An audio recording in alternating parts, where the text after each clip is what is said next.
The hunter of Fruitless Hunt was awoken by a commotion outside. Who is at the door? The story of the hunter and the fox continues. The Fox in the Dandelion Sea, Part 3.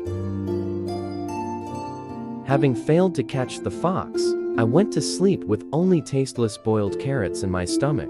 If not for what happened next, I would have forgotten about the fox by now. I awoke with a start to strange noises coming from outside my door. Perhaps boars have come to eat my carrots? I hopped out of bed and opened my door.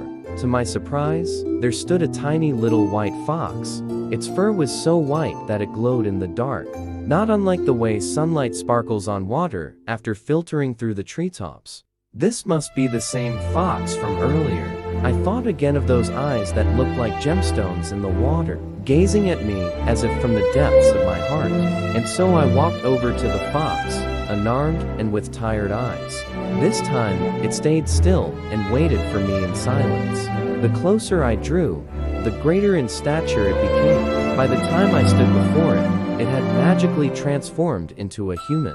She was a tall and slender woman, with a swan-like neck and pearly skin. Her eyes sparkled like gemstone fragments in pools of water.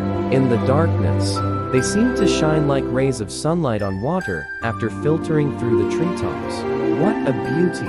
She looks a lot like the girl I fell in love with long ago. Though I barely remember her name, those eyes tell me she must be her.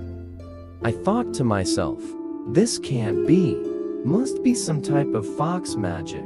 Stranger still, the idea of fox magic had only occurred to me in that instant. You'd believe anything after you'd seen those eyes. For all the magic and transformation I had witnessed, nothing amazed me quite as much as the gemstone lakes of her eyes. For a while, we stood silently in the dead of night, and at last, she spoke. Though not in our common tongue, I'd somehow understand her. Some other magic, perhaps. I would have died by that lake if you had not come in my hour of need. She paused and continued. Although to die by that gemstone lake is no bad thing, we foxes are grateful beings, so you must let me return the favor. She bowed to me, her long silky black hair flowing down her shoulders like streams.